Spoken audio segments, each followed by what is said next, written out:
ಭಾಷಣ ಮಾಡಲಿಕ್ಕೆ ಅವಕಾಶ ಮಾಡಿಕೊಟ್ಟಂತ ನಿಮಗೆ ನನ್ನ ಧನ್ಯವಾದಗಳನ್ನು ಸಮರ್ಪಣೆ ಮಾಡಿ, ರಾಜ್ಯಪಾಲರು ಕಾನೂನಿನ ಚೌಕಟ್ಟಿನಲ್ಲಿ ಉಭಯ ಸದನಗಳನ್ನು ಕರೆದಂತ ಸಂದರ್ಭದಲ್ಲಿ ಬಂದು ಕರ್ನಾಟಕ ಸರ್ಕಾರದ ಕ್ಯಾಬಿನೆಟ್ನಲ್ಲಿ ಸಚಿವ ಸಂಪುಟದ ಸಭೆಯಲ್ಲಿ ಏನು ನಿರ್ಣಯಗಳನ್ನು ತೆಗೆದುಕೊಂಡು ಮುಂದಿನ ವರ್ಷ ಈ ರಾಜ್ಯದ ಜನತೆಗೆ ನಾವು ಏನು ಮಾಡ್ತೇವೆ, ಏನೇನು ಕಾರ್ಯಕ್ರಮಗಳನ್ನು ಒದಗಿಸ್ತೇವೆ, ನಮ್ಮ ಚಿಂತನೆ ಏನು, ನಮ್ಮ ಸರ್ಕಾರದ ಚಿಂತನೆ ಈ ರಾಜ್ಯದ ಅಭಿವೃದ್ಧಿಯ ಬಗ್ಗೆ, ಸರ್ವ ಕ್ಷೇತ್ರಗಳಿಗೆ ಏನು ಮಾಡಬೇಕು ಅಂತಕ್ಕಂಥ ನಿರ್ಣಯವನ್ನು ತೆಗೆದುಕೊಂಡು ಅದನ್ನು ಪ್ರಿಂಟ್ ಮಾಡಿಸಿ 2 ದಿವಸ ಮುಂಚಿತವಾಗಿ ರಾಜ್ಯಪಾಲರಿಗೆ ಅದನ್ನು ಸಲ್ಲಿಸಿ ನಿಗದಿಯಾದಂಥ ದಿನಾಂಕದ ದಿವಸ ಬಂದು ಈ ಭಾಷಣವನ್ನು ದಯಪಾಲಿಸಿ ಕರ್ನಾಟಕ ರಾಜ್ಯದ ಇಡೀ ಸಮಸ್ತ ಜನತೆಗೆ ನಿಮ್ಮ ಮುಖಾಂತರ ಇದು ಸಂದೇಶವಾಗಿ ಹೋಗಬೇಕು ಅಂತಕ್ಕಂಥ ವಿಚಾರ ಪ್ರಜಾಪ್ರಭುತ್ವ ವ್ಯವಸ್ಥೆ ಒಳಗಡೆ ನಡ್ಕೊಂಡು ಬಂದಿದೆ, ಸಂವಿಧಾನದ ಬದ್ಧವಾಗಿ ನಡ್ಕೊಂಡು ಬಂದಿದೆ. ಅದರಂತೆ ರಾಜ್ಯಪಾಲರು ಬಂದರು, ಗೌರವಿತವಾಗಿ ಕರ್ಕಬಂದು ಮುಖ್ಯಮಂತ್ರಿಗಳ ಆದಿಯಾಗಿ ಕರ್ಕಬಂದು ಅವರ ಭಾಷಣವನ್ನು ಕೇಳಲಿಕ್ಕೆ ನಾವೆಲ್ಲ ಸದಸ್ಯರುಗಳು ನಾವು ಇಲ್ಲಿ ಕೂತಿದ್ದು. ಆದರೆ ಎಲ್ಲೋ ಒಂದು ಕಡೆ ರಾಜ್ಯಪಾಲರು ಭಾಷಣವನ್ನು ಮಾಡ್ದಲೇನೆ ಅದನ್ನ ಲೇ ಮಾಡಿ ಆ ಭಾಷಣವನ್ನ ಕರ್ನಾಟಕದ ಜನತೆಗೆ ತಿಳಿಸುವಂತ ಪ್ರಯತ್ನವನ್ನ, ಈ ರಾಜ್ಯದ ಜನತೆಗೆ ತಿಳಿಸುವಂತ ಪ್ರಯತ್ನವನ್ನ ಮಾಡಲಿಲ್ಲ. ಮಾಡದೇ ಇರುವಂತ ಸಂದರ್ಭದಲ್ಲಿ ರಾಜ್ಯಪಾಲರ ಸಂವಿಧಾನಬದ್ಧವಾದಂತ ಹಕ್ಕನ್ನ ನಾವು ಪ್ರಶ್ನೆ ಮಾಡಲಿಲ್ಲ. ಆದ್ರೆ ಅಲ್ಲಿ ನಡೆದಂತ ಘಟನಾವಳಿ ಬಗ್ಗೆ ಎಲ್ಲ ಚರ್ಚೆ ಆಗಿದೆ. ನಾನು ಆ ಘಟನೆ ಬಗ್ಗೆ ಮತ್ತೆ ಚರ್ಚೆ ಮಾಡ್ಲಿಕ್ಕೆ ಹೋಗೋದಿಲ್ಲ. ಆದ್ರೆ ರಾಜ್ಯಪಾಲರಿಗೆ ನಾವು ಯಾವ ನಿರ್ಣಯಗಳನ್ನು ಕೊಟ್ಟಿದ್ದೋ ಒಂದು, ಇವಾಗ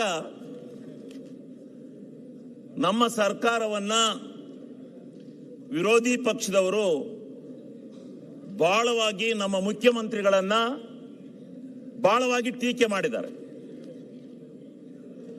ಈ ಕರ್ನಾಟಕ ರಾಜ್ಯದಲ್ಲಿ ಮುಖ್ಯಮಂತ್ರಿಗಳು 136 ಸ್ಥಾನಗಳನ್ನು ತೆಗೆದುಕೊಂಡು ಈ ರಾಜ್ಯದ ಜನತೆಯ ವಿಶ್ವಾಸವನ್ನು ಪಡೆದು ಇಲ್ಲಿ ಅಧಿಕಾರಕ್ಕೆ ಬಂದಿರತಕ್ಕಂಥದ್ದು. ಅವರು ಟೀಕೆ ಮಾಡುವಾಗ ಯೋಚನೆ ಮಾಡಬೇಕಾಯ್ತು, ಕರ್ನಾಟಕ ರಾಜ್ಯದ ರಾಜಕಾರಣದ ಇತಿಹಾಸದಲ್ಲಿ ಯಾವತ್ತೂ ಕೂಡ ಅವರು ಬಹುಮತವನ್ನು ತಗೊಂಡು ಈ ಸದನವನ್ನು ಪ್ರವೇಶ ಮಾಡಿಲ್ಲ. ಹಿಂಬಾಗಿಲಿನಿಂದಲೇ ಸದನವನ್ನು ಪ್ರವೇಶ ಮಾಡಿ ಈ ರಾಜ್ಯದಲ್ಲಿ ಮುಖ್ಯಮಂತ್ರಿಗಳಾಗಿದ್ದಾರೆ. ನಾವು 2008ರಿಂದ ಇಲ್ಲಿವರೆಗೆ ಶಾಸಕರಾಗಿ ನೋಡ್ತಾ ಇದ್ದೀವಿ. ಅವರು ಮುಖ್ಯಮಂತ್ರಿಗಳಾಗುವಂತ ಸಂದರ್ಭದಲ್ಲಿ, ನಾಯಕರನ್ನು ಆಯ್ಕೆ ಮಾಡುವಂತ ಸಂದರ್ಭದಲ್ಲಿ ಯಾವ್ಯಾವ ಘಟನಾವಳಿಗಳು ನಡೆದಿದ್ದಾವೆ. ಕಳೆದ ಸಾರಿ ವಾಮ ಮಾರ್ಗದಿಂದ ನಮ್ಮ ಸದಸ್ಯರುಗಳ ರಾಜೀನಾಮೆಯನ್ನು ಕೊಡಿಸಿ ಅವರು ಮುಖ್ಯಮಂತ್ರಿಗಳಾದಂತ ಸಂದರ್ಭದಲ್ಲಿ ಯಡಿಯೂರಪ್ಪನವರು ಅವರನ್ನ ಕೆಲವೇ ವರ್ಷಗಳಲ್ಲಿ ಅವರನ್ನ ಇಳಿಸಿ ಅವರಿಗೆ ರಾಜೀನಾಮೆ ಕೊಡಿಸಬೇಕಾದ್ರೆ ನಡೆದಿರ್ತಕ್ಕಂಥ ಘಟನಾವಳಿ ಈ ರಾಜ್ಯದ ಜನ ನೋಡಿಲ್ವಾ? ಇವರು ನಮ್ಮ ಮುಖ್ಯಮಂತ್ರಿಗಳನ್ನ ಟೀಕೆ ಮಾಡಬೇಕಾ? ನಮ್ಮ ಮುಖ್ಯಮಂತ್ರಿಗಳು ಸದೃಢವಾಗಿದ್ದಾರೆ. ನಮ್ಮ ಮುಖ್ಯಮಂತ್ರಿಗಳಿಗೆ ಈ ಕರ್ನಾಟಕ ರಾಜ್ಯದ ಜನ ಒಪ್ಕೊಂಡಿದ್ದಾರೆ.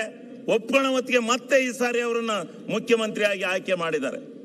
ಇವರ ಪಕ್ಷ ಮಾತ್ರ, ಇವರ ನಾಯಕತ್ವ ಮಾತ್ರ ಬಹಳ ಈ ರಾಜ್ಯದಲ್ಲಿ ಬಹಳ ಅಚ್ಚುಕಟ್ಟಾಗಿದೆ ಅಂತ ಹೇಳಿ ತಿಳ್ಕೊಂಡಿದ್ದಾರೆ. ಆದ್ರೆ ನಾವು ಆ ರೀತಿ ನಮ್ಮ ಸರ್ಕಾರ, ನಮ್ಮ ಮುಖ್ಯಮಂತ್ರಿಗಳ ಸರ್ಕಾರ, ನಮ್ಮ ಕಾಂಗ್ರೆಸ್ ಸರ್ಕಾರ ಬಹಳ ಸದೃಢವಾಗಿರ್ತಕ್ಕಂಥ ನಾಯಕತ್ವದಲ್ಲಿ ಇಡೀ ಕರ್ನಾಟಕ ರಾಜ್ಯದ ಜನತೆಗೆ ಯಾವ ರೀತಿ ಅಧಿಕಾರ ವ್ಯವಸ್ಥೆಯ ಪಾಲನ್ನು ಹಂಚಿದೆ ಅಂತಕ್ಕಂಥದ್ದನ್ನ ನಾನು ಈ ಸದನದಲ್ಲಿ ತಿಳಿಸಲಿಕ್ಕೆ ಸ್ಪಷ್ಟಪಡಿಸ್ತೇನೆ.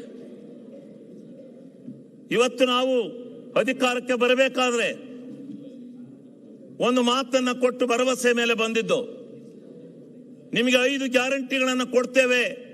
5 ಗ್ಯಾರಂಟಿಗಳ ರೂಪದಲ್ಲಿ ಈ ನಾಡಿನ ಈ ರಾಜ್ಯದ ಜನತೆಯ, ಬಡ ಜನತೆಯ ಎಲ್ಲರ ಸಂಕಷ್ಟಗಳನ್ನು ನಿವಾರಣೆ ಮಾಡತಕ್ಕಂಥ ದೃಷ್ಟಿಯಿಂದ ಪ್ರಾಮಾಣಿಕವಾಗಿರ್ತಕ್ಕಂಥ ಪ್ರಯತ್ನವನ್ನು ಮಾಡಿ ಈ ರಾಷ್ಟ್ರದ ಜನತೆಗೆ ನಾವು ಈ ಒಂದು ಗ್ಯಾರಂಟಿಗಳನ್ನು ಅನುಷ್ಠಾನಕ್ಕೆ ತರ್ತೇವೆ. ಬಡವರನ್ನ, ಎಲ್ಲ ವರ್ಗದ ಜನತೆಯನ್ನ ಅವರಿಗೆ ಆರ್ಥಿಕವಾದಂತ ಸ್ವಾವಲಂಬಿಗಳಾಗಿ ಬದುಕಲಿಕ್ಕೆ ದಾರಿದೀಪ ಮಾಡ್ತೇವೆ ಅಂತಕ್ಕಂಥ ಯಾವ ಭರವಸೆಯನ್ನ ಕೊಟ್ಟಿದ್ದೋ ಅದನ್ನ ಚಾಚು ತಪ್ಪಲೆ ಇವತ್ತಿನ ದಿವಸ ನಾವು ಮಾಡಿದ್ದೇವೆ. ನಮ್ಮ ಮುಖ್ಯಮಂತ್ರಿಗಳು, ನಮ್ಮ ಸರ್ಕಾರ ಮಾಡಿದೆ ಅಂತಕ್ಕಂಥದ್ದನ್ನು ನಾನು ಇವತ್ತು ಈ ರಾಜ್ಯದ ಜನ ಇವತ್ತು ಎಲ್ಲಿ ಹೋಗ್ಲಿ, ಯಾವ ಹಳ್ಳಿಗೆ ಹೋಗ್ಲಿ, ಇವ್ರು ಇಲ್ಲೆಲ್ಲೋ 4 ಜನ ಯಾರ್ದೋ ಇದ್ ನೋಡಿ ಹೇಳ್ಬೋದು, ಬರ್ಲಿ ಈ ರಾಜ್ಯದ ಜನತೆ ಎದುರಿಗೆ, ಈ ರಾಜ್ಯದ ಜನತೆ ಎದುರಿಗೆ ಬರ್ಲಿ. ರಾಜ್ಯ ನಾವು ಹಳ್ಳಿ ಸುತ್ತಾ ಇದೀವಿ. ಪ್ರತಿಯೊಂದು ಹಳ್ಳಿನಲ್ಲಿ ಯಾರು ಗ್ಯಾರಂಟಿಯ ಫಲಾನುಭವಿಗಳಿದ್ದಾರೆ ಅವರು ಕೃತಜ್ಞತಾ ಪೂರ್ವಕವಾಗಿ ಕಾಂಗ್ರೆಸ್ಗೆ ಧನ್ಯವಾದಗಳನ್ನ ಸಮರ್ಪಣೆ ಮಾಡ್ತಾ ಇದ್ದಾರೆ. ಇವ್ರು ಹೇಳೋ ರೀತಿನಲ್ಲಿ ಇಲ್ಲ. ಅದು ತೀರ್ಮಾನ ಆಗೋದು ಸಾರ್ವತ್ರಿಕ ಚುನಾವಣೆಗಳು ಬಂದಾಗ ತೀರ್ಮಾನ ಆಗುತ್ತೆ. ಈ ರೀತಿ ನಮ್ಮ ಸರ್ಕಾರ ಏನೋ ಆಗೋಗ್ಬಿಟ್ಟಿದೆ ಅಂತಕ್ಕಂಥದ್ದು ಇವರು ತಪ್ಪು. ಇದನ್ನು ನಾನು ಒಪ್ಪೋದಿಲ್ಲ. ನಮ್ಮ ನಾಯಕತ್ವ ಇದೆ, ನಾಯಕತ್ವ ಒಳ್ಳೆ ಉತ್ತಮವಾದಂತ ಮುಖ್ಯಮಂತ್ರಿಗಳಿದ್ದಾರೆ. ಅವರು ಈ ರಾಜ್ಯದ ಜನತೆಯನ್ನ ಒಳ್ಳೆ ಸದೃಢವಾಗಿ ಆಳ್ತಾ ಇದ್ದಾರೆ. ಕೆಲವೊಂದು ವಿಚಾರಗಳು ನಡೀತವೆ. ಯಾವ ಸರ್ಕಾರದಲ್ಲಿ ಗೋಲಿಬಾರ್ ಆಗಿಲ್ಲ, ಯಾವ ಸರ್ಕಾರದಲ್ಲಿ ಏನೂ ಆಗಿಲ್ಲ, ಯಾವ ಘಟನೆ ಯಾರ್ಯಾರನ್ನು ಟೀಕೆ ಮಾಡಿಲ್ಲ. ಪ್ರತಿಯೊಂದು ಘಟನೆಯಲ್ಲೂ ಇರುತ್ತೆ, ಪ್ರತಿಯೊಂದು ಸರ್ಕಾರದಲ್ಲೂ ಇರುತ್ತೆ. ಅದನ್ನೆಲ್ಲ ಈಗ ಅಂಕಿ ಸಂಖ್ಯೆ ಮಾತಾಡ್ತಾ ಕೂತ್ಕೊಂಡ್ರೆ 3 ಗಂಟೆ ಬೇಕು ಒಬ್ಬೊಬ್ಬರಿಗೆ. ಯಾವ ಸರ್ಕಾರದಲ್ಲೂ ಘಟನಾವಳಿಗಳು ನಡೆದಂಗಿಲ್ಲ. ಏನು ಸರ್ಕಾರ ಇವ್ರು ಹೇಳ್ತಾರೆ ಅಬಕಾರಿನಲ್ಲಿ CL7ಗಳನ್ನ ದಾಳಿ ಮಾಡಿದ್ದಾರೆ, ಕೊಟ್ಟಿದ್ದಾರೆ ಅಂತ. ಇವರು ಕಳೆದ ಸಾರಿ ಸರ್ಕಾರದಲ್ಲಿ ಎಷ್ಟು ಕೊಟ್ಟಿದ್ದಾರೆ ಅನ್ನೋದನ್ನು ಹೇಳಿ, ತಗೋಬರ್ಲಿ ಅಂಕಿ ಸಂಖ್ಯೆನ. ಇವ್ರ ಕಾಲದಲ್ಲಿ ಏನು ಯಾವುದೇ ರೀತಿಯಾದ ಅಬಕಾರಿ ವ್ಯವಹಾರ ಮಾಡೇ ಇಲ್ಲ, ಅಬಕಾರಿ ಲೈಸೆನ್ಸ್ಗಳು ಕೊಟ್ಟೇ ಇಲ್ಲ. ನಾವೆಲ್ಲ ಪ್ರಾಮಾಣಿಕರು ಅನ್ನೋ ರೀತಿಯಲ್ಲಿ ಬಿಂಬಿಸೋದು ಬೇಡ. ಇವರು ಎಷ್ಟು ಅಬಕಾರಿ ಲೈಸೆನ್ಸ್ ಕೊಟ್ಟಿದ್ದಾರೆ, ಏನೇನು ಮಾಡಿದ್ದಾರೆ ಎಲ್ಲವೂ ಈ ರಾಜ್ಯದ ಜನಕ್ಕೆ ಗೊತ್ತಿದೆ. ಈ ರಾಜ್ಯದ ಜನ ತಿಳ್ಕೊಂಡಿದ್ದಾರೆ. ಈ ರಾಜ್ಯದ ಜನಕ್ಕೆ ಪ್ರತಿಯೊಂದು ಅಂಕಿ ಅಂಶಗಳು ಇವತ್ತು ಗೊತ್ತಿದೆ. ಅದನ್ನ ಜನತೆ ತೀರ್ಮಾನ ಮಾಡ್ತಾರೆ. ಯಾರ್ಯಾರು ಬಾರಲ್ಲಿ ನಮ್ಮ ಯಾವ್ಯಾವ ಊರಲ್ಲಿ ಅಂತ ಹೇಳ್ಬೇಕಾ, ಎಷ್ಟೆಷ್ಟು ಒಂದೊಂದು ರೋಡಲ್ಲಿ ಇದ್ದು ಅಂತ ಹೇಳ್ಬೇಕಾ, ಎಷ್ಟೆಷ್ಟು ಒಂದೊಂದು ಊರಿಗೆ ಕೊಟ್ಟರೆ ಅಂತ ಹೇಳ್ಬೇಕಾ. ತೆಗಿಲೆ ಅಂಕಿ ಸಂಖ್ಯೆನ, ಬರೀ ಒಂದಲ್ಲ. ಹೌದು, ಇವತ್ತು ಆ ಒಂದು ವ್ಯವಸ್ಥೆ ಬಂದಿರೋದ್ರಿಂದ ನಡೀತಾ ಇದೆ. ಅದನ್ನ ಕೇವಲ ಕಾಂಗ್ರೆಸ್ ಸರ್ಕಾರ ಬಂದಲೇ ಜಾಸ್ತಿ ಮಾಡ್ತಾರೆ ಅಂತಕ್ಕಂಥದ್ದ ಭ್ರಮೆನ, ಆ ಒಂದು ಏನು ಆಪಾದನೆ ಇದೆ ಅದನ್ನ ಅವರು ವಾಪಸ್ ತಗೋಬೇಕು ಅಂತಕ್ಕಂಥ ಮಾತನ್ನ ನಾನು ಈ ಸಂದರ್ಭದಲ್ಲಿ ಹೇಳಲಿಕ್ಕೆ ಬಯಸ್ತೇನೆ.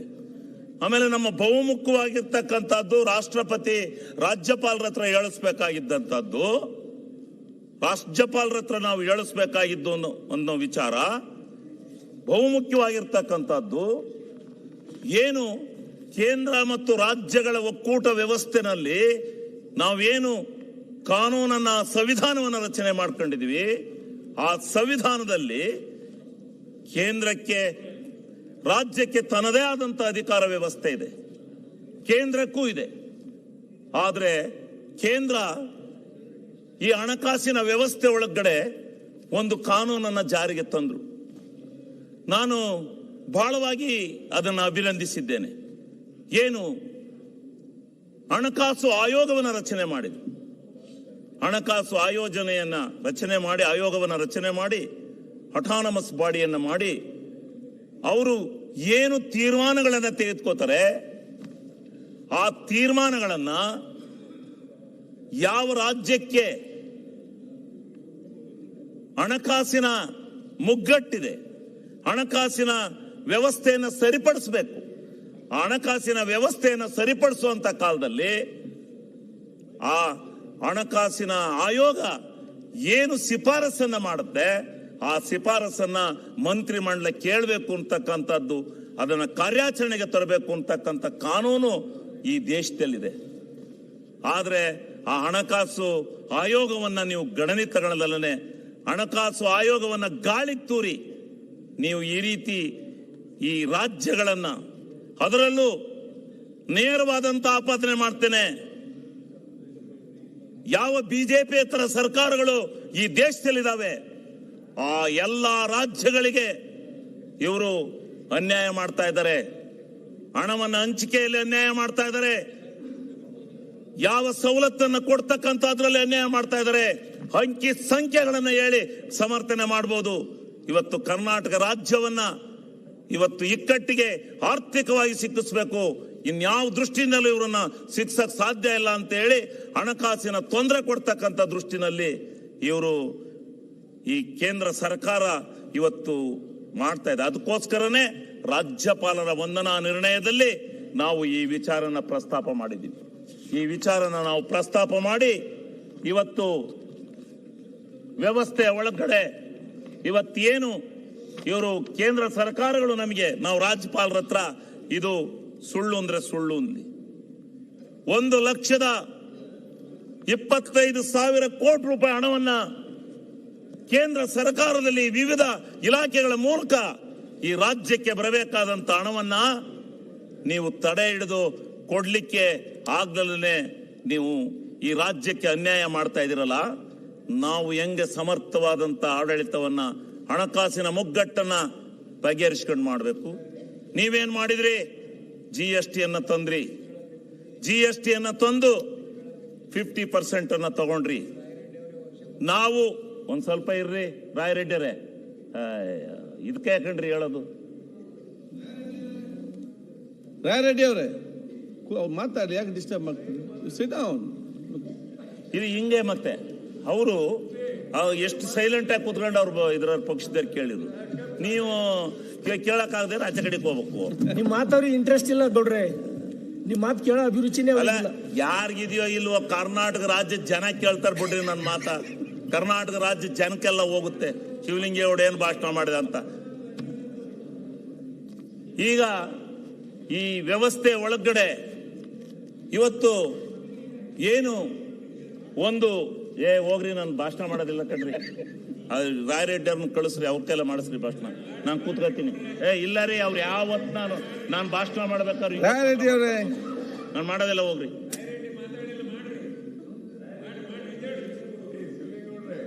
ಇದೆಲ್ಲ ಇದು ನೀವು ಯಾವಾಗ ನಾನು ಭಾಷಣಕ್ಕತ್ತಲ್ರಿ, ನೀವು ಯಾಕ್ರಿ ಅಲ್ಲಿ ಹೋಗ್ತೀರಿ, ನಿಮ್ ಸೀಟಾಗಿ ಕೂತ್ಕೊಳ್ರಿ. ಡಿಸ್ಟರ್ಬ್ ಮಾಡ್ಬೇಡ ರೆಡ್ಡಿ ಅವ್ರೆ, ಯಾರು ಮಾತಾಡಬೇಡಿ. ಆಯ್ತು, ನಾನು ಕೂತ್ಕೊಂಡು ರಾಯರೆಡ್ಡಿ ಅವ್ರ ಮ್ಯಾಗ ಯಾಕೆ ಬಿದ್ದೈತೆ ಅಂತ. ಯಾರ್ದು ಈಗ ಬಂದದಷ್ಟೇ, ಅದಕ್ಕೆ ಶಿವಲಿಂಗೇಗೌಡ ಹೇಳೋದು ಸರಿ, ಬಟ್ ನಾನ್ ಮಾತಾಡ್ತಾ ಇಲ್ಲ, ಅಂಬರಗೌಡರು ಮಾತಾಡ್ತಾ ಇದ್ದಾರೆ. ಅದರ ಯಾರ ಜೊತೆಲಿ ಮಾತಾಡ್ತಿದ್ದಾರೆ? ನೀವು ಬರುವ ಮುಂಚೆ ಕರೆಕ್ಟ್ ಇತ್ತು, ಬಂದ ನಂತರ ಪ್ರಾಬ್ಲಮ್ ಸ್ಟಾರ್ಟ್ ಆಯ್ತಿದ್ವಿ. ಶಿವಲಿಂಗೇಗೌಡ ಮಾತಾಡಿ ತಾವು. ಇವತ್ತು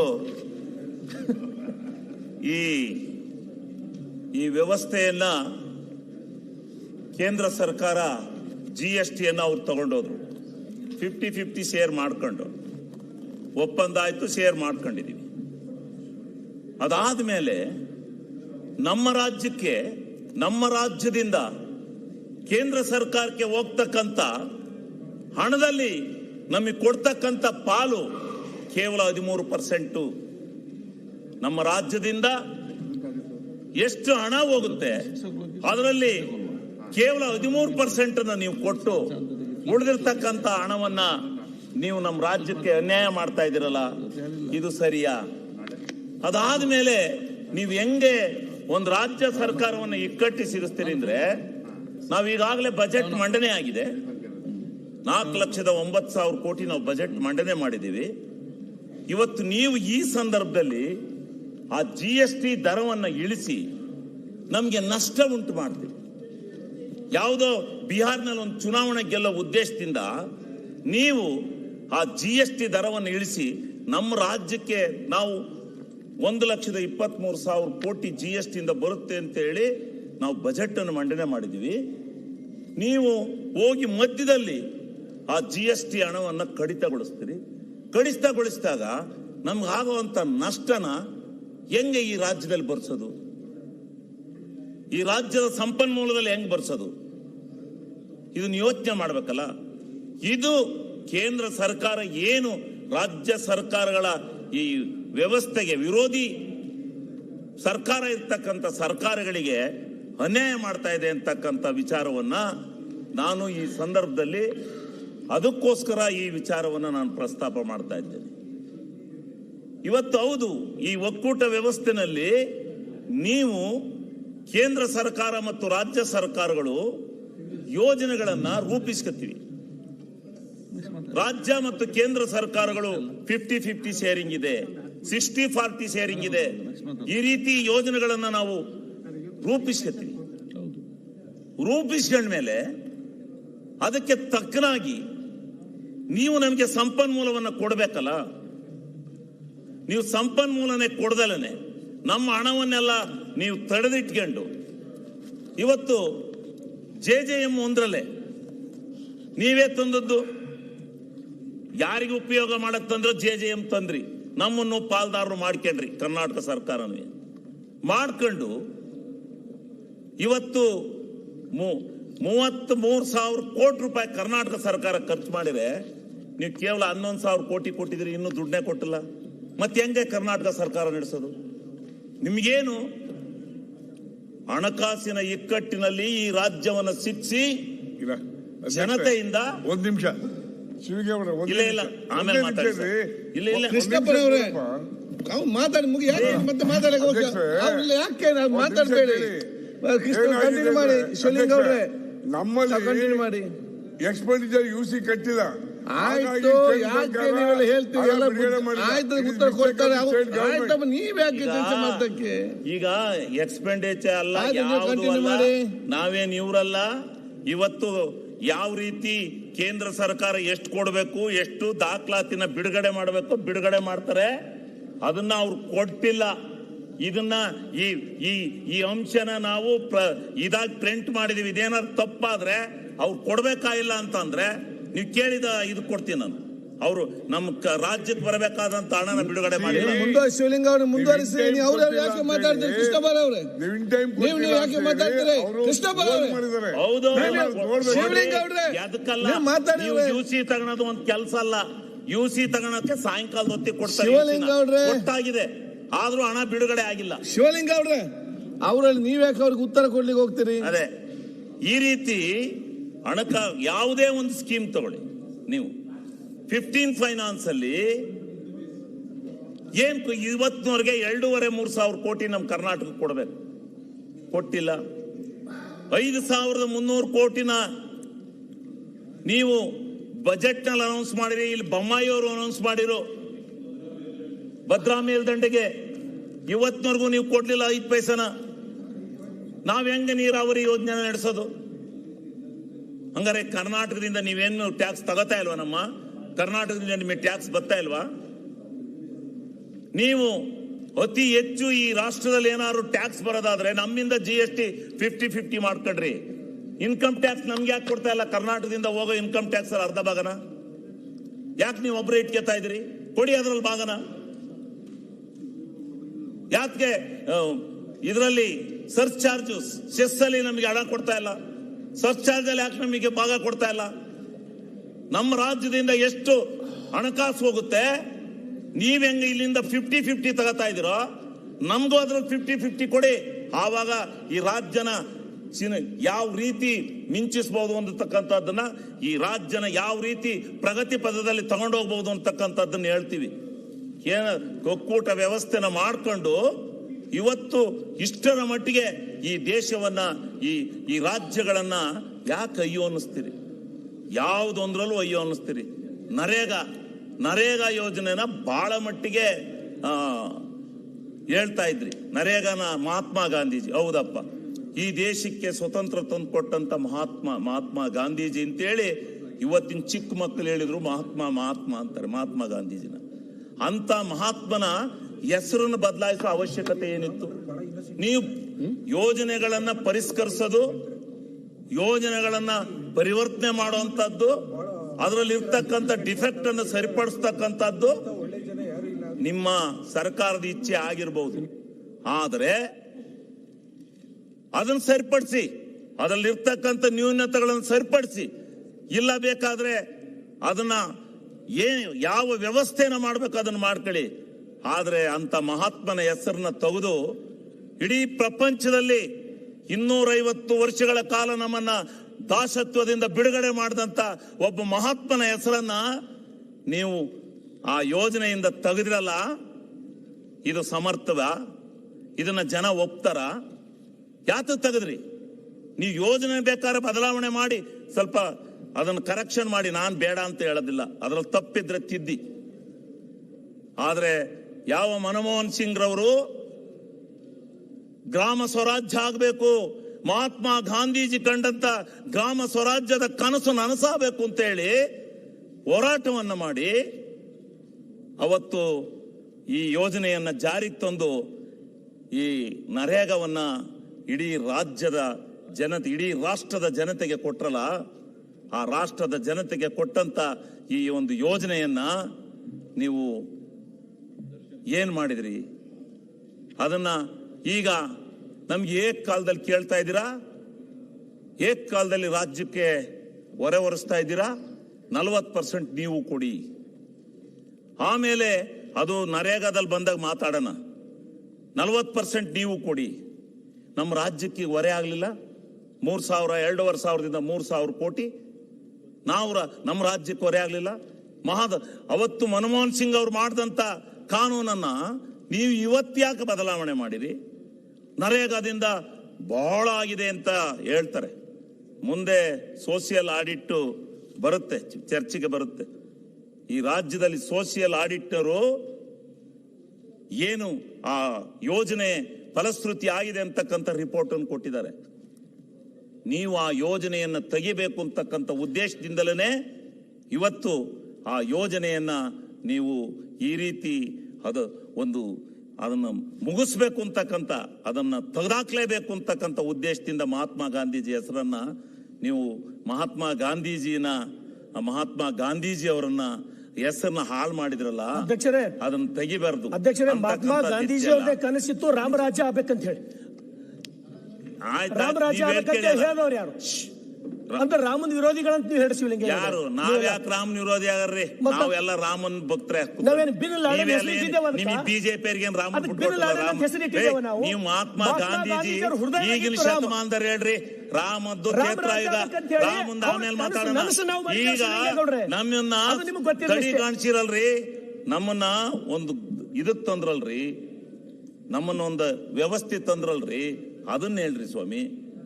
ಇವತ್ತು ನಮ್ಮನ್ನ ಮಹಾತ್ಮ ಗಾಂಧೀಜಿ ಅವರೇ ಹುಟ್ಟದ ಹೋಗಿದ್ರೆ ನಾವು ಸದೃಢರಾಗಿರ್ಲಿಲ್ಲ. ನಾವು ಯುದ್ಧ ಮಾಡಲಿಕ್ಕೆ ಸಾಮಗ್ರಿಗಳು ನಮ್ಮ ಹತ್ರ ಇರಲೇ ಇಲ್ಲ. ಅಂತ ಸಂದರ್ಭದಲ್ಲಿ ಅಹಿಂಸಾವಾದವನ್ನ ಹಿಡಿದು ಅವತ್ತು ಹೋಗಿ ಹೋರಾಟ ಮಾಡಿ ತಂದಂತ ಮಹಾತ್ಮ ಗಾಂಧೀಜಿ ಅವ್ರನ್ನ, ಮಹಾತ್ಮರು ಗಾಂಧೀಜಿ ಇದ್ರು, ಮೋಹನ ಚರಮಚಂದ್ರ ಗಾಂಧಿ ಅಂತ ಹೆಸರಿದ್ದದ್ದು ಮಹಾತ್ಮ ಗಾಂಧಿ ಅಂತ ಹೇಳಿ ಇಡೀ ಪ್ರಪಂಚ ಇವತ್ತು ಅವರನ್ನ ಅರಸುವಂತ ಕಾಲದಲ್ಲಿ ನೀವು ಅವ್ರ ಹೆಸರು ತಕ್ಕಂಗೆ ಕೂತಿದ್ದೀರಲ್ಲ, ಇದು ಎಷ್ಟರ ಮಟ್ಟಿಗೆ ಸರಿ? ಇದನ್ನ ನಾವು ಒಪ್ಪಕ್ಕಾಗತ್ತಾ?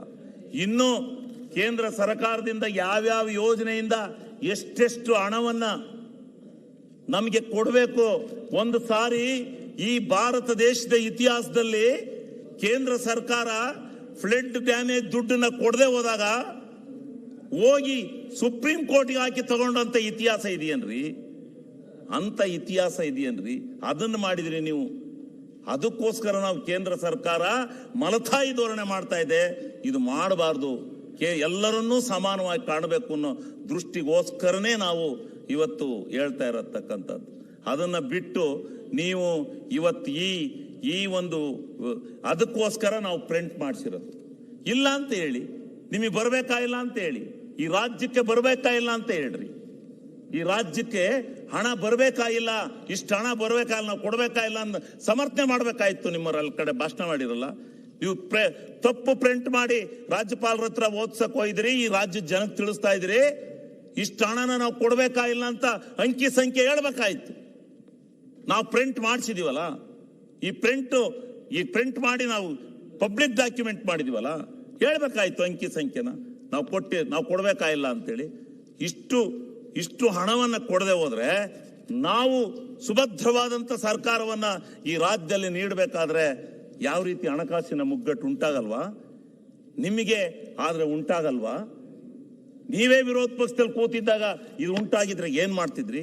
ಇಂಥ ಪಕ್ಷಭೇದದ ವ್ಯವಸ್ಥೆಯನ್ನ, ವಿರೋಧಿ ಸರ್ಕಾರಗಳನ್ನ ಹತ್ತಿರ್ತಕ್ಕಂಥ ಕೆಲಸ ಈ ಭಾರತ ದೇಶದ ಒಕ್ಕೂಟದಲ್ಲಿ ಯಾವ್ದಾರೂ ಸರ್ಕಾರ ಮಾಡಿದ್ರೆ ಅದು ಇವತ್ತಿನ ಮೋದಿ ಅವರ ಬಿಜೆಪಿ ಸರ್ಕಾರ ಅಂತಕ್ಕಂಥದ್ದನ್ನು ನಾನು ಸ್ಪಷ್ಟವಾಗಿ ಹೇಳ್ತೇನೆ. ಬೇಕಾದ್ರೆ ಎಲ್ಲಿ ಬೇಕಾದ್ರೂ ಸಾಕ್ಷ್ಯಾಧಾರಗಳ ಮೂಲಕ ಡಾಕ್ಯುಮೆಂಟ್ಸ್ ಮುಖಾರ ನಾನು ಸಾಬೀತು ಮಾಡ್ತೀನಿ. ಬೇಕಾದ್ರೆ ನಾನು ಸಾಬೀತು ಮಾಡಲ್ಲ ಅಂದ್ರೆ ನೀವು ಕೇಳಿದ ದಂಡ ಕೊಡ್ತೀನಿ ನಾನು. ಬನ್ನಿ, ಇಷ್ಟು ತೊಂದರೆ ತಾಪತ್ರಗಳನ್ನು ಮಾಡಬಾರ್ದು.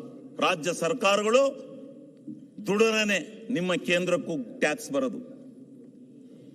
ಇವು ಸದೃಢವಾಗಿದ್ರನೆ ನಿಮ್ಮ ಕೇಂದ್ರ ಸರ್ಕಾರವು ಬಾಳುವ ಸಾರ್ವಭೌಮತ್ವದಲ್ಲಿ ಹೋಗೋದು.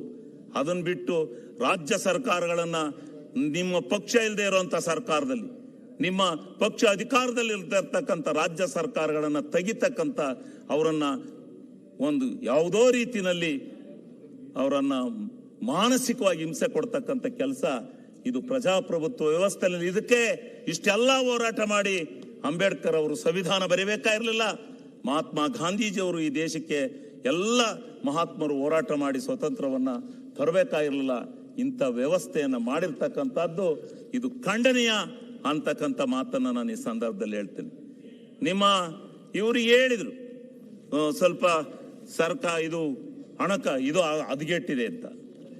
ಈಗ ರಾಜ್ಯ ಹೇಳುತ್ತೆ, ಬಳ್ಳಾರಿನಲ್ಲಿ ಯಾರ್ಯಾರೇನು ನಡೆದಿರೋದು ರಾಜಕೀಯ ಸಂಘರ್ಷ. ಅದು ಆ ರಾಜಕೀಯ ಸಂಘರ್ಷಕ್ಕೆ ಈ ಸರ್ಕಾರ ವಿಫಲ ಆಗಿದೆ ಅನ್ನೋದು ಯಾಕೆ? ಏನ್ ಗೊತ್ತಿರುತ್ತಾ? ಬ್ಯಾನರು, ಅಧ್ಯಕ್ಷರೇ, ಬ್ಯಾನರ್ನ ಕಟ್ಟಿದ್ದಾರೆ. ಯಾರ್ದು ಕಟ್ಟಿದ್ರು? ವಾಲ್ಮೀಕಿಯವರ ಫೋಟೋವನ್ನ ಕಟ್ಟಿದ್ದಾರೆ ಅಂತ ಇಟ್ಕೊಳ್ಳಿ. ನಮ್ಮನೆ ಕಾಂಪೌಂಡ್ಗೂ ಒಂದೊಂದ್ಸರಿ ತಂದು ಯಾರನ್ನ ಒಳ್ಳೆ ಮಹಾತ್ಮರ ಫೋಟೋ ಹಾಕ್ತಾರೆ. ಅದಕ್ಕೆ ನಾವು ಕಿತ್ತಾಕಕ್ಕಾಗತ್ತಾ? ಅದಕ್ಕೆ ಗಲಾಟೆ ಮಾಡಕ್ಕಾಗತ್ತಾ? ನಾವು ಮಹಾತ್ಮರ ಫೋಟೋ ಯಾರನ್ನಾರ ಕಾಂಗ್ರೆಸ್ನವ್ರ ಫೋಟೋನೋ ಇನ್ಯಾವೊಂದು ಫೋಟೋ ತಂದು ಕಾಂಪೌಂಡ್ಗೆ ಹಾಕಿದ್ರೆ ಕಿತಾಕಯ ಅಂತ ಹೇಳೋಣ. ವಾಲ್ಮೀಕಿ ಮಹಾತ್ಮನ ಫೋಟೋವನ್ನ ಹಾಕಿದ್ದಕ್ಕೆ ಕಿತ್ತಾಕಕ್ಕೆ ಹೊರಟಾಗ ಅದು ಆ ವಾಲ್ಮೀಕಿ ರಾಮಾಯಣ ಬರೆದಂತ ಒಬ್ಬ ಮಹಾನ್ ಮಹಾನ್ ಋಷಿಗಳವರು ಅಂತವ್ರನ್ನ ಫೋಟೋನ ಕಿತ್ತಾಕಿ ಅಂತ ಅಂದ್ರು. ಅಲ್ಲಿಂದ ಘರ್ಷಣತ್ತು, ಒಬ್ರಿಗೊಬ್ರದ್ದು ಏನೋ ಆಗಿದೆ. ಅದನ್ನ ನಿಮ್ ಸರ್ಕಾರ ವಿಫಲ ಅಂದ್ಬಿಟ್ರೆ ಯಾತ್ರ ಸರ್ಕಾರ ವಿಫಲ ಆಗುತ್ತೆ? ಬಳ್ಳಾರಿ ಘಟನೆಯಲ್ಲಿ ಅವರವ್ರ ಪಕ್ಷದ ರಾಜಕಾರಣನ, ಅವರ ಸಿದ್ಧಾಂತಗಳನ್ನ ಅವ್ರು ಮಾಡ್ಕೊಂಡಿದ್ದಾರೆ. ಈಗ ಇತಿಹಾಸ ಬೇಡ, ಬಳ್ಳಾರಿನೇ. ಬಳ್ಳಾರಿ ಬಗ್ಗೆ ನಾನು ಚರ್ಚೆ ಮಾಡಕ್ ಹೋಗಲ್ಲ. ಈಗ ಅದನ್ನ ವ್ಯವಸ್ಥೆನ ನಾನು ಮಾತಾಡಕ್ ಹೋಗಲ್ಲ. ಈಗ ನಾವು ಕೇಂದ್ರ ಸರ್ಕಾರನೇ ಯಾಕೆ ಟಾರ್ಗೆಟ್ ಮಾಡ್ತೀರಿ? ನೀವೇ ಸಂಪನ್ಮೂಲ ರೂಢಿಸ್ಕೊಳಕ್ ಆಗ್ತಲ್ವಾ ಅಂತೇಳಿ ನೀವು ಕೇಳ್ತಾ ಇರ್ತೀರಿ. ಹೌದು, ಬೊಮ್ಮಾಯಿ ಅವರು ಈ ಸರ್ಕಾರ ಬಿಟ್ಟೋದ್ರಲ್ಲ ಸ್ವಾಮಿ, ಎಷ್ಟು ಲಕ್ಷ ಕೋಟಿ ಬಾಕಿ ಬಿಟ್ಟೋದ್ರು, ಬಿಟ್ಟೋದ್ರು. ವರ್ಕ್ ಇನ್ ಹ್ಯಾಂಡ್ ಎಷ್ಟು ಲಕ್ಷ ಕೋಟಿ ಬಾಕಿ ಇತ್ತು? PWD ನೀವೆಷ್ಟು ತಗೊಂಡಿರಿ? PWD ನೀವೆಷ್ಟು ತಗೊಂಡಿರಿ? ಏನ ದುಡ್ಡು ಗ್ರಾಂಟ್ ಅಲ್ಲ, ಗ್ರಾಂಟ್ ನೀವು ಕೊಟ್ಟಿದ್ರಿ. ನಾನು ಅದ್ರ ಬಗ್ಗೆ ಹೇಳಲ್ಲ ಸಿ ಪಾಟೀಲ್ ರೇ. ನೀವು ಆ ಭೇದ ಭಾವ ಮಾಡಿದಿರಿ ಅಂತ ನಾನೇನ್ ಹೇಳಕ್ ಬಂದಿದ್ದೀನಾ? ಅದಲ್ಲ ಪ್ರಶ್ನೆ. ನೀವು ಬಿಟ್ಟೋದಂತ ಗ್ರಾಂಟ್ ಎಷ್ಟು? ಲೋಕೋಪಯೋಗಿ ಇಲಾಖೆಯಿಂದ, ನೀರಾವರಿ ಇಲಾಖೆಯಿಂದ, ಎಲ್ಲಾ ಇಲಾಖೆಗಳಿಂದ 2 ಲಕ್ಷಕ್ಕೂ ಮಿಗಿಲಾಗಿ ಬಾಕಿಯನ್ನು ಬಿಟ್ಟೋದ್ರಿ. ವರ್ಕಿನ್ ಹ್ಯಾಂಡ್ ಬಿಟ್ಟೋದ್ರಿ. 60 ಲಕ್ಷ ಕೋಟಿವಷ್ಟು ಹಣವನ್ನ ಬಾಕಿಯನ್ನು ತೀರಿಸಬೇಕಾದಂತ ಪರಿಸ್ಥಿತಿ ಬಂತು. 60 ಲಕ್ಷ ಕೋಟಿ ಅಲ್ಲ, 60,000 ಕೋಟಿ. ಈ ತರ ತಪ್ಪು ಸಂದೇಶ 60,000 ಕೋಟಿ ಇಲ್ಲ, ಮಿಸ್ಟೇಕ್ ಆಗಿ ಮಾತಾಡಿ. 60,000 ಕೋಟಿ. ಗೌಡ್ರೆ ಒಂದ್ ನಿಮಿಷ, ನಿಮ್ಮ ಬಗ್ಗೆ ನನಗೆ ಗೌರವ ಐತಿ, ಆಳವಾದ ಆಯ್ತು. ಬಾಯ್ ತಪ್ಪಿ ಲಕ್ಷ ಬಂತು 1000 ಆಯ್ತಾ? ಅದಕ್ಕೆ ಇದು ಬೇಡ, ಚರ್ಚೆ ಬೇಡ. ಅದಕ್ಕೆ ಅದ ಹೇಳಿದ್ದು. ಆದ್ರಿಂದ ಇವತ್ತು ಅಷ್ಟು ಎಲ್ಲ ಒಟ್ಟೆಷ್ಟು ಇರಿಗೇಷನ್ ಪ್ರತಿಯೊಂದರಿಂದ MI ಪ್ರತಿಯೊಂದರಿಂದ ಬಾಕಿ ಎಷ್ಟು? ಆ ಬಾಕಿ ತೀರಿಸ್ಬೇಕಲ್ಲ ನಾವು. ಆ ಬಾಕಿ ತೀರ್ಸ್ಕೊಂಡು ಮುಂದ್ಕೋಬೇಕಲ್ರಿ. ಅದೇ ಕಾಂಟ್ರಾಕ್ಟರ್ ಕಣ್ರಿ, ಅದೇ ಕಾಂಟ್ರಾಕ್ಟರ್ಗಳಿದ್ದಾರೆ ನಿಮ್ಮ ಹತ್ರ. ನಿಮ್ಮಪ್ಪ ನೀವಿದ್ದಾಗಲೂ ನೀವು ಕೊಟ್ಟಿದ್ದೀರಿ, ಕಳೆದ ಸಾರಿ ನಾವು ಕೊಟ್ಟಿದ್ದೀವಿ. ಅದೇ ಕಾಂಟ್ರಾಕ್ಟರ್ ನಮ್ಮನೆ ಬಾಕ್ಲಿಗೂ ಬರ್ತಾವ್ರೆ. ಇಲ್ಲಿ 3 ವರ್ಷದಿಂದ ನಿಂತಿದೆ ಕಾಂಟ್ರಾಕ್ಟರ್, ಟೆಂಡರ್ದ ಕಾಂಟ್ರಾಕ್ಟ್ದಾರರು ಬಾಕಿ ಬರ್ಬೇಕು ಅಂತ. ಅವತ್ತು ನೀವು ಸ್ವಚ್ಛ ಮಾಡಿ ಹೋಗಿದ್ರೆ ಇವತ್ತು ನಾವು ಸ್ವಚ್ಛ ಏನೂ ಬಾಕಿ ಇಲ್ದಂಗೆ ಇರ್ತಿದ್ದೆವು. ಯಾವ ಕಾಂಟ್ರಾಕ್ಟರ್ ಏನು ಕಷ್ಟಪಡಬೇಕಾದ್ದೇ ಇರಲಿಲ್ಲ. ಅಷ್ಟೊಂದು ಬಾಕಿ ಬಿಟ್ಟೋಗಿ ಈಗ ಆ ಬಾಕಿಯನ್ನ ತೀರಿಸ್ಕೊಂಡು, ಅದರಲ್ಲೂ 80% ಹಳೆ ಬಾಕಿಗೆ 20% ಹೊಸ ಕೆಲಸಕ್ಕೆ ಅಂತ ಕೊಟ್ಕೊಂಡು ಇವತ್ತು ಏನಾದ್ರೂ ಮಾಡಿ ಅದನ್ನ ತೀರಿಸಿ ಹೊಸ ಕೆಲಸಗಳಿಗೆ ನಾಂದಿ ಆಡಬೇಕು, ಹೊಸ ಕೆಲಸಗಳನ್ನ ತಗೊಂಡು ರಾಜ್ಯವನ್ನು ಅಭಿವೃದ್ಧಿ ಮಾಡಬೇಕು ಅಂತಕ್ಕಂಥ ಹೋರಾಟವನ್ನ ಸನ್ಮಾನ್ಯ ಮುಖ್ಯಮಂತ್ರಿಗಳು ಮಾಡ್ತಾ ಇದ್ರೆ, ನೀವು ಅವ್ರನ್ನ ಸರಿಲ್ಲ, ನಿಮ್ದು ವ್ಯವಸ್ಥೆನೇ ಸರಿಲ್ಲ ಅಂತೇಳಿ ನೀವು ಆ ರೀತಿ ಟೀಕೆ ಮಾಡೋದಾದ್ರೆ ಯಾರು ಒಪ್ಪಕ್ಕಾಗತ್ತೆ ಸ್ವಾಮಿ? ನೀ ಹೋಗಿದ್ದಿಲ್ಲ ನೀವು? ಯಾರು 500 ಕೋಟಿ ರೂಪಾಯಿ CRF ಇತ್ತ, ನೀವು ಅದು 5,000 ಕೋಟಿ ಮಾಡಿ ಹೋಗಿದ್ದೀರಿ. ಇವ್ರೆ ಅದನ್ನೆಲ್ಲ ಇವತ್ತಕ್ಕೆ ಸಂಕಷ್ಟದಲ್ಲಿರ್ತಕ್ಕಂಥದ್ದಕ್ಕೆ ಕಾರಣ ನೋಡ್ರಿ, ಹಿಂದಿನ ಸರ್ಕಾರಗಳು ಬಿಟ್ಕೊಂಬತ್ತಾವೆ. ನೀವು ಬಿಟ್ಟಿದ್ಕೆ ನಾವು ಕಷ್ಟದಲ್ಲಿದ್ದೀವಿ. ಇವತ್ತು ನೀವು ಬಿಟ್ಟು ಹೋಗದೆ ಇದ್ದಿದ್ರೆ ನಾವು ಕಷ್ಟದಲ್ಲಿ ಇರ್ತಿರ್ಲಿಲ್ಲ ಅಂತ ಹೇಳಿದ್ದು. ನೀವು ಅಷ್ಟು ನೀವು ಯಾವ್ಯಾವುದ್ರಲ್ಲಿ ಎಲ್ಲ ಅನೌನ್ಸ್ ಮಾಡಿರಿ, ಎಲ್ಲ ಕ್ಷೀರ ಭಾಗ್ಯ ಇಡಬಹುದು, ಯಾವ್ಯಾವುದ್ರಲ್ಲಿ ಒಂದೊಂದ್ರಲ್ಲ ಎಲ್ಲಾವ್ರಲ್ಲೂ 2 ಲಕ್ಷ ಕೋಟಿ ಮೇಲೆ ಬಿಟ್ಟೋದ್ರಿ. ಆ ಹಣನೆಲ್ಲ ಇವತ್ತು ತೀರಿಸ್ತಾ ಇದ್ದಾರೆ. ತೀರಿಸಿ ಒಳ್ಳೆ ಉತ್ತಮವಾದಂತ ಎಲ್ಲ ಸಮ್ಮಿಶ್ರ ಸರ್ಕಾರ, ಈಗ ಎಲ್ಲಾ ಸರ್ಕಾರಗಳು ಬಿಟ್ಟೋದಂಗೆ. ಹೌದು, ನೀವು ಅದೇಳಿ ಸ್ವಾಮಿ. ಯಾತಕ್ಕೆ ಈಗ ಇವತ್ತು ನಾವೇನಾದ್ರೂ ಆರ್ಥಿಕವಾದಂತ ಸಂಕಷ್ಟ ಎದುರಿಸ್ತಾ ಇರಬೇಕಾದ್ರೆ ಅದಕ್ಕೆ ಪ್ರತಿಫಲ ನಿಮ್ಮ ಹಿಂದಿನ ಸರ್ಕಾರ ಬಿಟ್ಟೋದಂತ ಹಣವನ್ನ ತೀರಿಸ್ಬೇಕಲ್ಲ ನಾವು. ಅದಕ್ಕೋಸ್ಕರ ಇವತ್ತು ಆ ವ್ಯವಸ್ಥೆಯನ್ನ ನಾವು ಮಾಡ್ಕೊಂಡಿದೀವಿ ಅಂತಕ್ಕಂಥದ್ದನ್ನ ನಿಮ್ಮ ಒಂದು ಆ ಒಂದು ಏನು ಹಣ ಬಿಟ್ಟು ಹೋಗಿದ್ರಿ ಅದರಿಂದ ಇವತ್ತು ಆರ್ಥಿಕವಾಗಿ ಸ್ವಲ್ಪ ವ್ಯವಸ್ಥೆ ಇದಾಗಿರ್ಬೋದು. ಆದ್ರೂ ಸದೃಢವಾಗಿ ಯಾವುದೇ ಕೆಲಸಗಳನ್ನು ನಿಲ್ಲಿಸಿಲ್ಲ, ಯಾವುದೇ ಕಾಮಗಾರಿಗಳನ್ನ ನಿಲ್ಲಿಸಿಲ್ಲ. ಎಲ್ಲವೂ ಸದೃಢವಾಗಿ ನಡೀತಾ ಇದ್ದಾವೆ. ಗ್ಯಾರಂಟಿ ನಡೀತಾ ಇದೆ, ಪ್ರತಿಯೊಂದು ನಡೀತಾ ಇದೆ, ಎಲ್ಲವೂ ನಡೀತಾ ಇದೆ. ಸುಮ್ಮನೆ ಇವರು ನಮ್ಮ ಸರ್ಕಾರನ ಟೀಕೆ ಮಾಡೋಕ್ಕೋಸ್ಕರ ಈ ರೀತಿ ಮಾಡ್ತಾರೆ. ಹೇಳ್ಬೇಕು ನೀವು. ಇಲ್ಲಿಂದ 28 ಜನ ಲೋಕಸಭಾ ಸದಸ್ಯರು ಹೋಗಲ್ವಾ ಕೇಂದ್ರಕ್ಕೆ? ಎಲ್ಲಾ ಕಡೆಗೂ ರಾಷ್ಟ್ರೀಯ ಯೋಜನೆಗಳನ್ನ ಕೊಡ್ತಾರೆ ನೀರಾವರಿಗೆ. ಇವತ್ತು ಉತ್ತರ ಕರ್ನಾಟಕವನ್ನ ಕೇಳರಿಲ್ಲ ಅಂತಾರೆ. ಉತ್ತರ ಕರ್ನಾಟಕದಿಂದ ಎಷ್ಟು ಜನ ಹೋಗಿದ್ದಾರೆ ಲೋಕಸಭಾ ಸದಸ್ಯರು, ಎಷ್ಟು ವ್ಯವಸ್ಥೆ ಇದು ಮಾಡಿದ್ದಾರೆ. ಆದ್ರೆ ಆ ಅಪ್ಪರ್ ಭದ್ರಾ ಎಷ್ಟು ದಿವಸ ಆಯ್ತು ಜಡ್ಜ್ಮೆಂಟ್ ಬಂದು? ಅಪ್ಪರ್ ಭದ್ರಾದಲ್ಲಿ ಎಷ್ಟು ದಿವಸ ಆಯ್ತು ಜಡ್ಜ್ಮೆಂಟ್ ಬಂದು? ಆ ಜಡ್ಜ್ಮೆಂಟ್ ಬಂದು ಇವತ್ತು 524 ಅಡಿಗೆ ಎತ್ತರಿಸಿ ಅಂತೇಳಿ ಜಡ್ಜ್ಮೆಂಟ್ ಬಂದ್ರೆ, ಆ ನೀರನ್ನ ತಡೆ ಹಿಡಿದ್ರೆ ಇಡೀ ಉತ್ತರ ಕರ್ನಾಟಕ ಪಾವನ ಆಗುತ್ತೆ, ಇನ್ಯಾವುದರಿಂದಲೂ ಪಾವನ ಆಗಲ್ಲ. ನೀರನ್ನ ಅನಾಯಾಸವಾಗಿ ಸಮುದ್ರಕ್ಕೆ ಬಿಡ್ತಾ ಇದೀವಿ. ಅದನ್ನ ಮಾಡಬೇಕು ಅನ್ನೋ ಯೋಚನೆ ಕೇಂದ್ರ ಸರ್ಕಾರಕ್ಕೆ ಬೇಡವಾ? ರಾಷ್ಟ್ರೀಯ ಯೋಜನೆ ಸೇರಿಸಿ ಒಂದು 5-10 ಸಾವಿರ ಕೋಟಿ ಕೊಡಕ್ಕಾಗಲ್ವಾ? ಕೊಡಬೇಕು. ಇದನ್ನ ನಮ್ಮ ಸರ್ಕಾರ ಮಾಡ್ತಾ ಇದೆ. ಈಗ ನಮ್ಮ ಸರ್ಕಾರ ಮಾಡಿ ಏನಾದ್ರೂ ಮಾಡಿ ಕಷ್ಟಪಟ್ಟು ಆ ಯೋಜನೆಯನ್ನು ಜಾರಿ ತರಬೇಕು ಅಂತಕ್ಕಂಥ ಹೋರಾಟವನ್ನು ನಡೆಸ್ತಾ ಇದೆ. ಇದು ನೀರಾವರಿಗೋಸ್ಕರ. ಅಪ್ಪರ್ ಭದ್ರಾಕ್ಕೆ 5,000 ಕೋಟಿ ಕೊಡ್ತೀನಿ ಅಂದ್ರೆ ಕೊಟ್ಟಿಲ್ಲ. ಅಪ್ಪರ್ ಭದ್ರಾ ಹಂಗೆ ನಿಧಾನವಾಗಿ ತೂಗ್ತಾ ಇದೆ. ಕೊಡಿ, ಯಾತಕ್ಕೆ ಕೊಡಬೇಕು?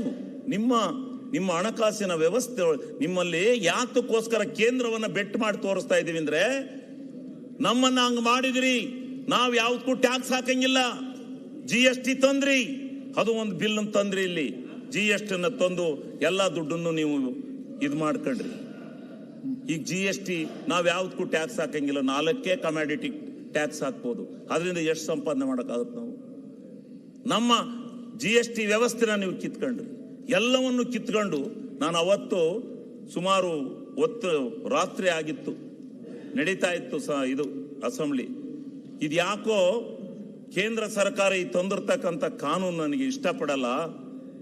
ಯಾಕೆಂದ್ರೆ ಹಿಂದೆ ರಾಜ ಮಹಾರಾಜರುಗಳು ಹಿಂಗೆ ಕಪ್ಪ ಕಾಣಿಕೆ ತಗತ್ತಿದ್ರಂತೆ, ಹಿಂಗೆ ಡೆಲ್ಲಿಗೆ ತಗೊಂಡೋಗ್ಬಿಟ್ಟು ನೀವೆಲ್ಲ ನಮ್ಮ ಟ್ಯಾಕ್ಸಸ್ ಅನ್ನ ಅಲ್ಲಿ ಕೊಟ್ಟು ನಾವು ಮತ್ತೆ ಹೋಗಿ ಅವ್ರ ಹತ್ರ ಕೈ ಬೂದು ಬೇಡ ಸ್ವಾಮಿ, ಬೇಡ, ನಮ್ಮ ರಾಜ್ಯದ ಆದಾಯವನ್ನ ನಾವೇ ಮಾಡ್ಕೊಳ್ಳೋಣ, ನಮ್ಮ ತೆರಿಗೆಯನ್ನು ನಾವೇ ಉಪಯೋಗಿಸ್ಕೊಳ್ಳೋಣ ಅಂತ ಹೇಳ್ಬಿಟ್ಟು ನಾವು ಅವತ್ತು ಬಹಳ ಮಟ್ಟಿಗೆ ಕೈ ಮುಗಿದು ಕೇಳ್ದು. ಆದ್ರೆ ಅವ್ರು ಹೇಳಿದ್ರು, ಇಲ್ಲ, ಒಂದು ವೇಳೆ ಏನಾದ್ರೂ ಈಗಿರ್ತಕ್ಕಂಥ ಟ್ಯಾಕ್ಸ್ಗಿಂತ ಹಣ ಕಡಿಮೆ ಬಂದ್ರೆ ಆ ಹಣವನ್ನ ನಾವು ಗ್ಯಾಪ್ ಅನ್ನ ತುಂಬಿಕೊಡ್ತಕ್ಕಂಥ ಷರತ್ತನ್ನ ಕೇಂದ್ರ ಸರ್ಕಾರ ಒಪ್ಕೊಂಡಿದೆ ಅಂತಕ್ಕಂಥ ಮಾತನ್ನು ಹೇಳಿದ್ರು ಅವತ್ತು ಈ ಸಭೆಯಲ್ಲಿ. ಇದೇ ಸಿದ್ದರಾಮಣ್ಣ ಅವರು ಮುಖ್ಯಮಂತ್ರಿಗಳು ಹೇಳಿದ್ರು. ಆದ್ರೆ 22ರವರೆಗೂ ಕೊಟ್ರು, ಇಲ್ಲ ಅಂತ ಹೇಳಬಾರ್ದು. ಆಮೇಲೆ ಈಗ 5 ಪೈಸಾ ಕೊಡ್ತಾ ಇಲ್ಲ ಗ್ಯಾಪ್ನ.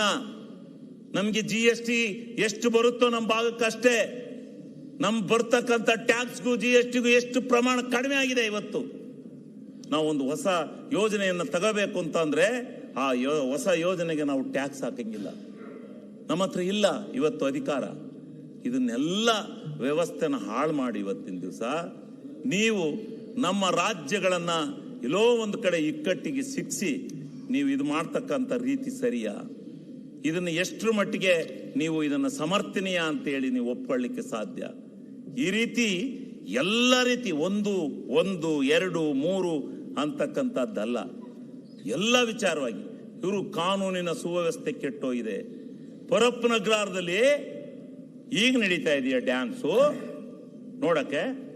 ಅವತ್ತಿಂದ ಡ್ಯಾನ್ಸ್ ನಡೀತಾ ಇದಾವೆ, ಈಗ ಬೆಳಕಿಗೆ ಬಂದವಷ್ಟೇ. ಅದನ್ನ ನಿಲ್ಲಿಸಿದ್ದಾರೆ, ಕಟ್ಟುನಿಟ್ಟಾಗಿ ನಿಲ್ಲಿಸಿದೆ ನಮ್ಮ ಸರ್ಕಾರ. ಪರಪ್ಪನ ಅಗ್ರಹಾರದಲ್ಲಿ ನಡೀತಾ ಇತ್ತು, ಹಂಗೆ ಹಿಂಗೆ ಅಂತಾರೆ, ಶಿಡಿ ವ್ಯವಹಾರ ಅಂತಾರೆ. ಶಿಡಿ ಯಾವ ಪಕ್ಷದಲ್ಲಿಲ್ಲ, ಶಿಡಿ ಯಾವ ಪಕ್ಷದಲ್ಲಿ ಮಾತುಕತೆ ಇಲ್ಲ. ನೀವು ಯಾತಕ್ಕೋಸ್ಕರ ನಮ್ಮ ಯತ್ನಾಳ್ ಅವ್ರನ್ನಲ್ಲಿ ಕೂರಿಸಿದಿರಿ? ಬರುತ್ತೆ ಪಕ್ಷದಲ್ಲಿ ಇದು ಬಂದಾಗ, ಸಂಘರ್ಷ ಬಂದಾಗ ಆಗುತ್ತೆ. ರಾಜಣ್ಣವ್ರಿಗೂ ಅವರು ಏನೋ ಸಂಘರ್ಷ ಬಂತು, ಆಯ್ತು, ಅದನ್ನೇನ್ ನೀವು ಎತ್ತಿ ಅಳಿಸ್ಬೇಕಿಲ್ಲಿ. ಅದರಿಂದ ಏನಾಗ್ಬಿಡುತ್ತೆ? ಅದರಿಂದ ಏನಾಗುತ್ತೆ? ಇದು ಅದರಿಂದ ಏನು ಆಗಲ್ಲ. ನಿಂತಿದ್ದೆ. ಆದ್ರೆ ನಾವು ಹೆಂಗೆ ಸದೃಢವಾದ ಸರ್ಕಾರವನ್ನು ನೀಡ್ತಾ ಇದೀವಿ ಅಂತಕ್ಕಂಥದ್ದನ್ನ ನೀವು ಅರ್ಥ ಮಾಡ್ಕೋಬೇಕು. ಅರ್ಥ ಮಾಡ್ಕೊಳೋದ್ ಬಿಟ್ಟು ಸುಮ್ಮನೆ ಸರ್ಕಾರನ ಟೀಕೆ ಮಾಡದೆ ನಿಮ್ ಗುರಿ ಆಗ್ಬಾರ್ದು. ನೀವು ಈ ರಾಜ್ಯದ ವಿರೋಧಿ ಪಕ್ಷದಲ್ಲಿ ನೀವು ಇರ್ಬೋದು, ಆದ್ರೆ ಈ ದೇಶ, ಈ ರಾಜ್ಯ ಎಲ್ಲ ದೃಷ್ಟಿಯಿಂದ ಸರ್ವತೋಮುಖವಾದಂತ ಅಭಿವೃದ್ಧಿಯನ್ನ ಕಾಣಬೇಕಾದ್ರೆ ನೀವು ಕೇಂದ್ರ ಸರ್ಕಾರದ ಕಿವಿಯನ್ನ ಹಿಂಡಿ, ಇಲ್ಲ ಈ ರಾಜ್ಯ ಅಭಿವೃದ್ಧಿ ಆಗ್ಬೇಕು, ನೀವೊಂದ್ ಸ್ವಲ್ಪ ಹೆಚ್ಚಿಗೆ ಇಸ್ಕೊಂಬಂದ್ ಮಾಡಿ. ಬೇಕಾದ್ರೆ ನಾವೇನ್ ಬೇಡ ಅನ್ನಲ್ಲ, ನಮ್ ಕಡೆಗೆ ಏನ್ ಕೊಡಬೇಡಿ, ನಮಗೆ ಗ್ರಾಂಟ ನೀವು ನಿಮ್ ಕೇಂದ್ರ ತಂದ್ರೆ ನೀವೇ ನಿಮ್ ಪಕ್ಷದರ ಉಪಯೋಗಿಸ್ಕೊಳ್ಳಿ. ಆದ್ರೆ ಈ ರಾಜ್ಯ ಅಭಿವೃದ್ಧಿ ಆಗ್ಲಿ, ಈ ರಾಜ್ಯ ಮುಂದುವರಿಲಿ, ಈ ರಾಜ್ಯಕ್ಕೆ ಅನ್ಯಾಯ ಆಗೋದು ಬೇಡ. ಈ ರಾಜ್ಯ ಸರ್ವತೋಮುಖವಾಗಿ ಅಭಿವೃದ್ಧಿ ಆಗಬೇಕು. ನೀರಾವರಿನಲ್ಲಿ ಬಹಳ ನೀರು ಹೋಗಿ ಈಗ ನೀವಿನ್ನೇ ಅಲ್ಲೇನೇನಾಗಿದೆ ಅಂತಲೂ ಗೊತ್ತಿದೆ. ಅವ್ರೇನೇನ್ ಮಾಡ್ತಾವ್ರೋ ಅದಾಗುತ್ತೆ. ಹೋದ್ಸರಿ ಇನ್ನೇನೇನಾಗ್ತಿತ್ತು ಅದು ಆಗುತ್ತೆ. ಅದು ಬೇಡ. ಈಗ ಆ ಗ್ರಾಂಟಿನ ಬಗ್ಗೆ ಅದು ಸಣ್ಣ ವಿಚಾರ, ಅದಕ್ಕೆ ಹೋಗ್ಬೇಡಿ. ಒಟ್ಟು ಈ ರಾಜ್ಯ ಯಾವ ರೀತಿ ಅಭಿವೃದ್ಧಿ ಸಾಗಿಸ್ಬೇಕು, ಈ ರಾಜ್ಯ ಹೆಂಗ್ ಮುಂದೆ ಬರಬೇಕು ಅಂತಕ್ಕಂಥದ್ದನ್ನ ನಾವು ಅರ್ಥ ಮಾಡ್ಕೋಬೇಕಾಗಿದೆ. ಅದಕ್ಕೋಸ್ಕರ ಇವತ್ತು ಬಹಳ ಮಟ್ಟಿಗೆ ಹೋರಾಟವನ್ನ ಮಾಡಿ ಏನು ಕಾಂಟ್ರಾಕ್ಟರ್ ಸಂಘದವರು ಹೇಳ್ಬಿಟ್ಟಿದ್ದಾರೆ, ಕಾಂಟ್ರಾಕ್ಟರ್ ಅದೇ ಕಾಂಟ್ರಾಕ್ಟರ್ ಈಗಿರೋರುವೆ ಯಾವತ್ತು ಬಿಜೆಪಿ ಸರ್ಕಾರದಲ್ಲಿ ಏನ್ ಭ್ರಷ್ಟಾಚಾರದ ಆಪಾದನೆ ಮಾಡಿದ್ರೋ ಅದೇ ಕಾಂಟ್ರಾಕ್ಟರ್ ಈಗಲೂ ಇದ್ದಾರೆ. ಆ ಕಾಂಟ್ರಾಕ್ಟರ್ಗೆ ವ್ಯವಹಾರ ಇದು ಎಲ್ಲ ರೀತಿಯೂ ಸುಮ್ದು ಹೇಳ್ತಿರ್ತಾರೆ. ಅವನ್ನೆಲ್ಲ ಗಮನಕ್ಕೆ ತಗೊಳಕ್ಕಾಗುತ್ತೆ ಅಂದ್ರಿ. ಆದಿಲ್ಲ ಇದೆಲ್ಲಾನು ವಿಚಾರಗಳನ್ನೆಲ್ಲ ತೊಂದಿಲ್ಲಿ ಸರ್ಕಾರದ ಮೇಲೆ ಆಪಾದನೆ ಮಾಡದ. ಅದಕ್ಕೆ ಸರ್ಕಾರ ಏನೋ ಆಗೋಗ್ಬಿಟ್ಟಿದೆ, ಎಲ್ಲೋ ದಿಕ್ಕೆಟ್ಟಿದೆ ಅಂತಕ್ಕಂಥದ್ದು ವ್ಯವಹಾರ ಇದು ಮಾತಾಡೋದಲ್ಲ. ಈಗ ಅದ್ರ ಬಗ್ಗೆ ಇಲ್ಲ ಸ್ವಲ್ಪ ಇರಿ ಮಾತಾಡ್ತೀವಿ. ಬಹಳ ಮಂದಿ ಲಿಸ್ಟ್ ಇದೆ. ಆಯ್ತು ರಾತ್ರಿ 10 ಮಟ್ಟ ಕುಂತು ನಾವು ಕುಂದಿರ್ತೀವಿ. ಅದಕ್ಕೆ ಮುಗಿಸ್ಬಿಡಿ, ಮುಂದೆ ಅವಕಾಶ ಕೊಡಿ. ಈಗ SCP TSP ಬಗ್ಗೆ ಮಾತಾಡಿದ್ರು ಅಧ್ಯಕ್ಷರೇ. SCP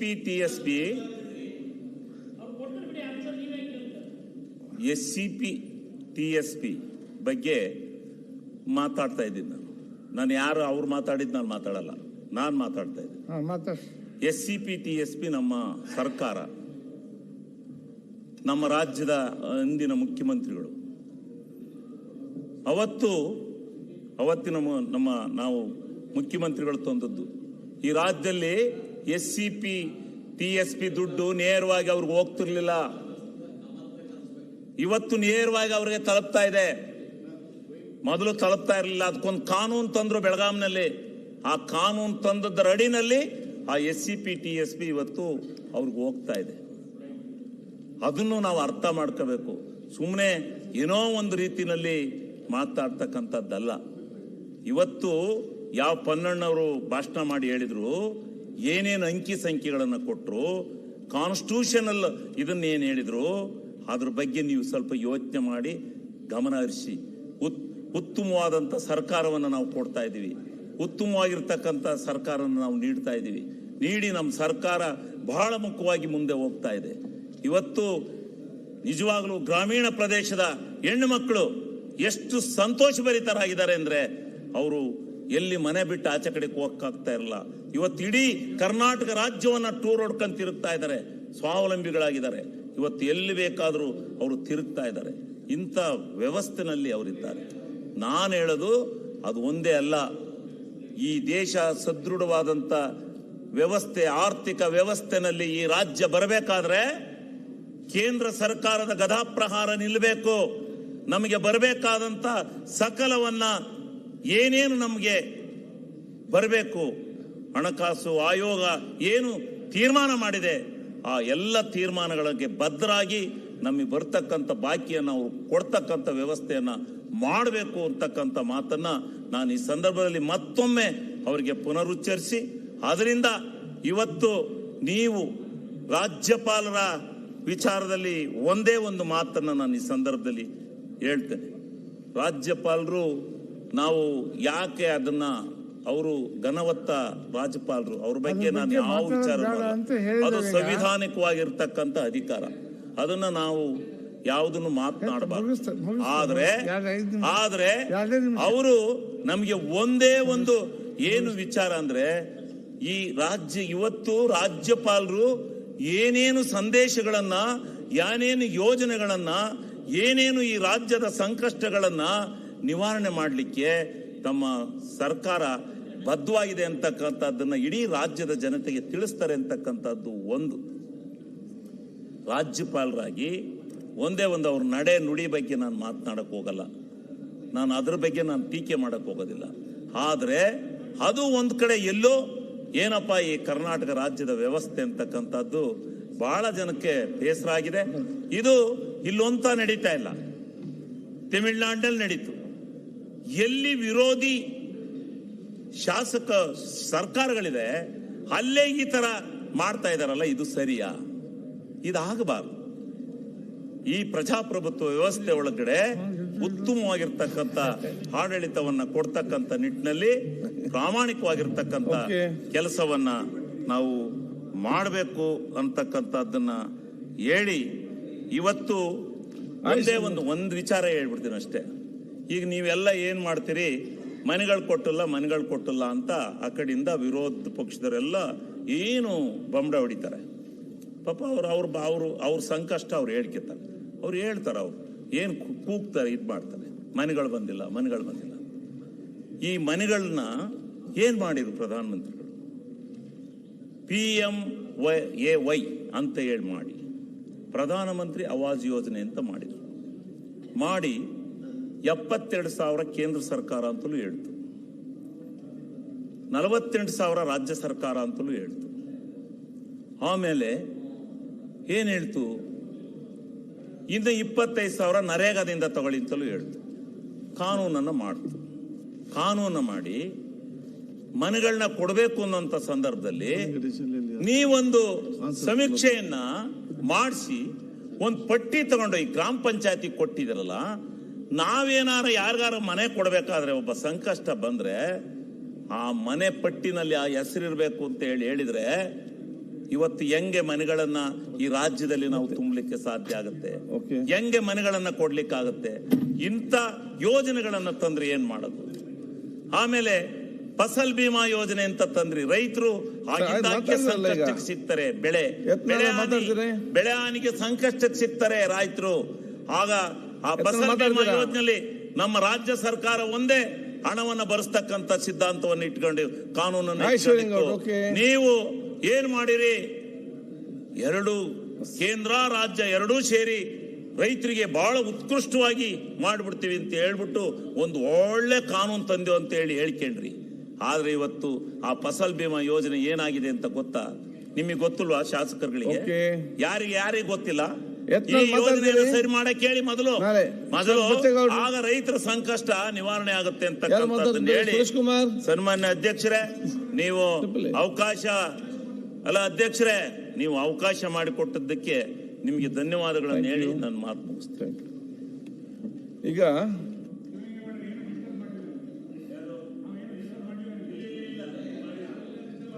ಯಾರು ಮಾಡಿ ಅಲ್ಲ ಅವ್ರಿಗೆ